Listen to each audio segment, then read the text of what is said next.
RTI से सामने आया है कि दिल्ली नगर निगम एमसीडी के पास 2023 तक 500 से अधिक डीजल वाहन ऐसे थे जो 10 साल से पुराने थे। 15 साल बाद सड़कों से हटाने का फरमान सुनाया तो क्या उसने खुद अपनी गाड़ियों की उम्र देखी? डीटीसी की बसें जिनमें से कई 12 से 15 साल पुरानी हैं और अब भी सड़कों पर चल रही। सरकारी ट्रक और डंपर जो साफ दिखाते हैं धुएं के गुबार, उन पर कोई रोक नहीं लगी। यानी नियम कहता है जनता की गाड़ी पुरानी है तो कबाड़, सरकार की गाड़ी पुरानी है तो जरूरत।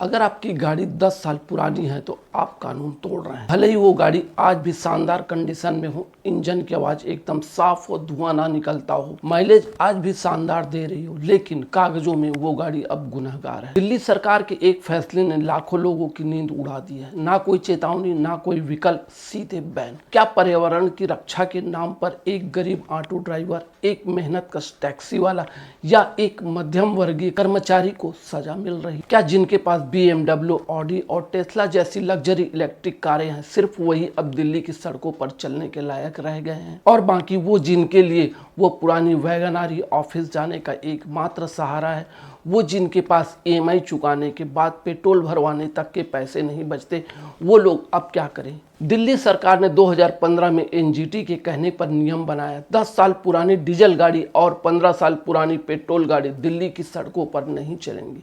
बिना कोई अपील का हक, बिना कोई रीटेस्ट का विकल्प। पर सोचिए, क्या हर पुरानी गाड़ी पर्यावरण के लिए हानिकारक होती है? क्या एक पुरानी लेकिन एक अच्छी तरह मेंटेन की गई गाड़ी किसी नई लेकिन लापरवाही से चलाई जा रही गाड़ी से ज़्यादा खतरनाक है? क्या यह नियम पर्यावरण को बचाने के लिए है या फिर एक तरीका है जिसके लोगों को नई गाड़ी खरीदने पर मजबूर किया जाए? और क्या कभी आपने सोचा है कि इस नियम से सबसे ज़्यादा नुकसान किसका हो रहा है? वो मजदूर, वो ड्राइवर, जो छोटा व्यापारी जिसकी रोजी रोटी उसकी पुरानी गाड़ी में चलती थी। आज उसके पास दो ही रास्ते हैं, या तो कर्ज लेकर नई गाड़ी खरीदे या फिर बेरोजगारी झेलो। शहरों में प्रदूषण सिर्फ गाड़ियों से नहीं होता, फैक्ट्रियों से निकलता जहरीला धुआं, कंस्ट्रक्शन की धूल पटाखों से धुआं, इन सब पर क्या उतनी ही सख्ती है या फिर गाड़ी वालों का टारगेट करना आसान है?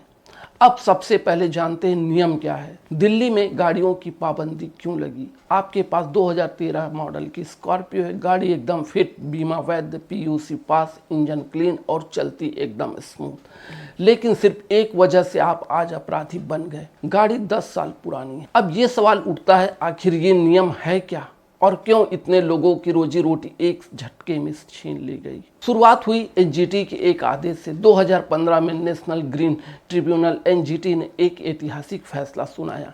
दिल्ली NCR में 10 साल से ज़्यादा पुरानी डीजल गाड़ी और 15 साल से ज़्यादा पुरानी पेट्रोल गाड़ियाँ अब नहीं चलेंगी। यह आदेश 2014 की उस रिपोर्ट के बाद आया जिसमें कहा गया था कि दिल्ली दुनिया की सबसे प्रदूषित शहरों में शामिल हो गया। NGT ने सरकारों को यह सुनिश्चित करने का आदेश दिया कि ऐसी गाड़ियां सड़कों से हटा दी जाए, उनका रजिस्ट्रेशन रद्द किया जाए और पकड़े जाने पर भारी जुर्माना लगे। दिल्ली सरकार ने सीधे प्रतिबंध की। इसके बाद दिल्ली सरकार ने इस आदेश को बहुत सख्ती से लागू कर दिया। उन्होंने 2 बड़े नियम बनाए। पहला, 10 साल से ज़्यादा पुरानी डीजल गाड़ियाँ पूरी तरह से बैन। दूसरा, 15 साल से ज़्यादा पुरानी पेट्रोल गाड़ियाँ पूरी तरीके से बैन, चाहे वो निजी गाड़ी हो या कमर्शियल। यहाँ तक कि अगर आपकी गाड़ी पूरी तरह फिट है तो भी फिटनेस सर्टिफिकेट या टेस्ट का कोई विकल्प नहीं दिया गया। कोई अपील नहीं, कोई स्कैप इंसेंटिव नहीं, बस प्रतिबंध। अब तक देश में ऐसी कोई नीति नहीं थी जो गाड़ियों को उम्र के आधार पर सीधा कबाड़ घोषित कर दे, लेकिन दिल्ली में ऐसा हुआ जिससे लाखों में खरीदा गया हो वो गाड़ी अब सिर्फ स्क्रैप है। ना गाड़ी बेच सकते, ना गाड़ी दूसरे राज्य में ट्रांसफ़र कर सकते, ना किसी अपील का रास्ता। बस दिल्ली की सड़कों से हटाओ और स्क्रैप कर दो। अब सरकार ने वाहन पोर्टल पर ऐसी गाड़ियों को डीरजिस्टर्ड घोषित कर दिया है। मतलब उस गाड़ी का कोई कानूनी अस्तित्व नहीं बचता। अगर वो सड़कों पर दिखी तो 10,000 रुपए तक का जुर्माना भरना पड़ सकता है और गाड़ी जब्त की जाएगी और एफआईआर तक दर्ज की जा सकती है। दिल्ली सरकार ने कहा हम प्रदूषण कम करना चाहते हैं, इसलिए इलेक्ट्रिक गाड़ियों को बढ़ावा दे रहे हैं, लेकिन एक सीएनजी कार जो 10 साल पुरानी है वो भी अब नहीं चल सकती। इस नीति में फ्यूल टाइप बेस्ट इंस्पेक्शन भी नहीं दिए गए हैं। कुछ नियमों में ढील, लेकिन आम आदमी के लिए नहीं। दिल्ली सरकार ने कुछ सरकारी विभागों को छूट दी है, जैसे पुलिस, नगर निगम और सरकारी बसें जो खुद 10 से 15 साल पुरानी हैं। यानी नियम सिर्फ आम आदमी के लिए है, सरकार खुद को इससे बाहर रखती है। कहीं न कहीं ये नीति दोहरी नजरिए की मिसाल बन जाती है। दिल्ली में करीब 45 लाख गाड़ियां इस नियम से प्रभावित हुई हैं। लोगों की लाखों की संपत्ति बेकार हो गई और एक बड़ा तबका बेरोजगारी की कगार पर पहुंच गया। सवाल ये नहीं है कि नियम लागू हुआ या नहीं, सवाल ये है कि क्या सरकार ने इसके लिए जमीन पर तैयारी की थी या फिर बिना सोचे समझे बस झटका दे दिया गया। इस फैसले ने सबसे ज्यादा नुकसान पहुंचाया है गरीब टैक्सी ड्राइवर, ऑटो चालक, दूध वाले, ऑफिस कर्मचारी। उनके पास कोई दूसरा रास्ता बचा? नाम दिया गया ग्रीन पॉलिसी, दावा किया गया प्रदूषण रोकने के लिए जरूरी है, पर असर ऐसा हुआ जैसे किसी गरीब सिर पर लाठी मार दी गई हो। क्या ये सच में पर्यावरण नीति है या फिर एक तरह का शहरी आतंक जो सिर्फ कमजोर पर चलता है? कहने को यह नियम पर्यावरण की रक्षा के लिए है, लेकिन असलियत देख, दिल्ली में वही गाड़ियां बैन की जा रही हैं जो गरीब और मिडिल क्लास के पास हैं। महंगे ईवी वाले, बड़ी बड़ी गाड़ियां वाले कानून से बाहर हैं। एक ऑटो ड्राइवर की 2014 की डीजल गाड़ी अब गैर कानूनी है, लेकिन एक 50 लाख की नई एसयूवी जो दिन भर ट्रैफिक में धुआं उगलती है, क्या यही है इन्वायरमेंट जस्टिस? सीएसी की रिपोर्ट कहती है कि दिल्ली के प्रदूषण में सबसे बड़ा योगदान सड़क की धूल 38%, कंस्ट्रक्शन का 18%, उद्योगों से निकलती गैस 20% और वाहनों से केवल 17%। तो अगर वाहन सिर्फ 17% जिम्मेदार हैं, तो सारा नियम सिर्फ इन्हीं पर क्यों? क्या आपने सुना कि किसी बिल्डर की साइट सील की हुई हो या किसी फैक्ट्री पर जुर्माना लगा हो? नहीं, क्योंकि वो शक्तिशाली लोग हैं।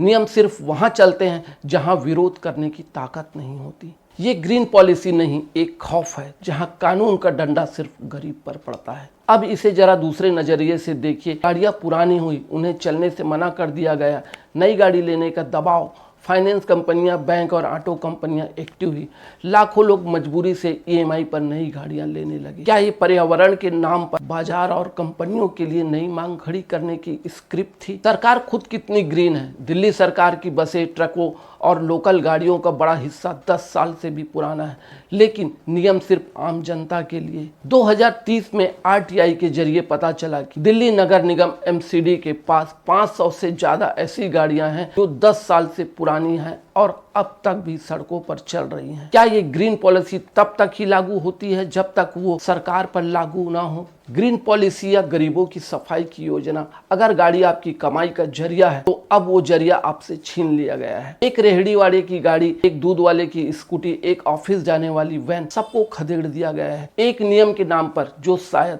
आज अधूरा है। कोई भी यह नहीं कह रहा कि प्रदूषण नहीं रोकना चाहिए, पर क्या प्रदूषण रोकने के लिए हर बार बलि गरीब ही देगा? क्या नीति बनाते समय यह सोचा गया कि कितने घर उजड़ जाएंगे, कितने बच्चे स्कूल नहीं जा पाएंगे, कितने लोग बेरोजगार हो जाएंगे? कैसे लाखों गाड़ियों की कीमत शून्य हो गई? कैसे टैक्सी ड्राइवर, डिलीवरी बॉय और फैमिली मैन सब प्रभावित हुए? दिल्ली